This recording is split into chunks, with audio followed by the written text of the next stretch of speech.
BNP যাতে ভুল রাজনীতি না করে সেজন্য বিএনপির প্রতি আমাদের আহ্বান থাকবে যে আমাদের জাতীয় নাগরিক পার্টির সমন্বয়ক নাসিরউদ্দিন পাটোয়ারি কিন্তু সেদিন নির্বাচন কমিশনে গিয়ে বলেছেন যে শাপলা প্রতীক না দেওয়ার কোনো আইনগত যুক্তি তারা নির্বাচন কমিশন আমাদেরকে দেখাতে পারেনি।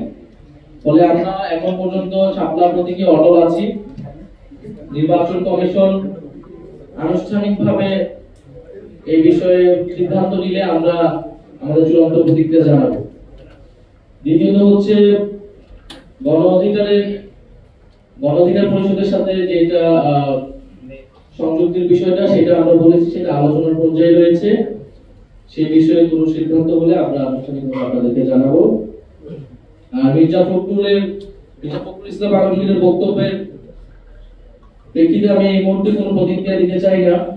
যেটা আমি আমার বক্তব্য শেষে বলেছি, যদি আওয়ামী লীগকে পুনর্বাসন করার রাজনীতি এখন বিএনপি গ্রহণ করে থাকে, তাহলে সেই রাজনীতি বিএনপির জন্য কাল হয়ে দাঁড়াবে।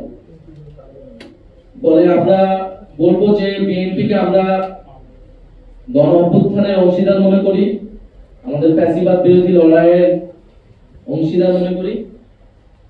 বিএনপি যাতে ভুল রাজনীতি না করে সেজন্য বিএনপির প্রতি আমাদের আহ্বান থাকবে।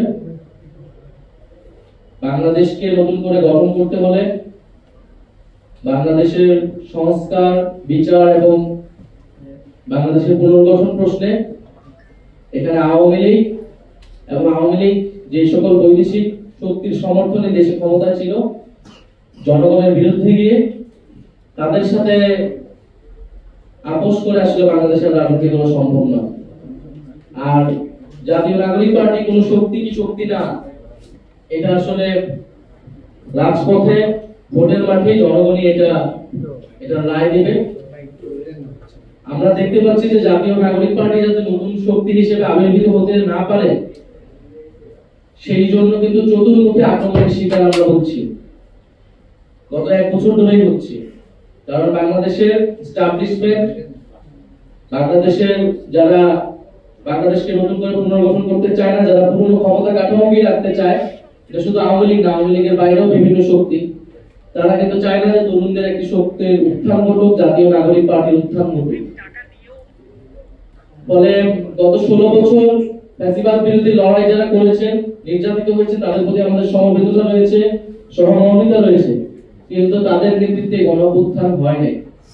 তারা বারবার আহ্বান করার পরেও কিন্তু জনতা রাজপথে নেমে আসেনি।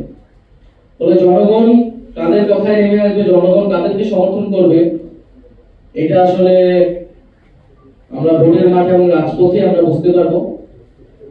বলে বিএনপির প্রতি আমাদের আহ্বান থাকবে আওয়ামী পুনর্বাসনের রাজনীতি থেকে সরে এসে বাংলাদেশ পুনর্গঠনের রাজনীতিতে শরীক হতে তরুণদের সমর্থন তাহলে তারা পাবে।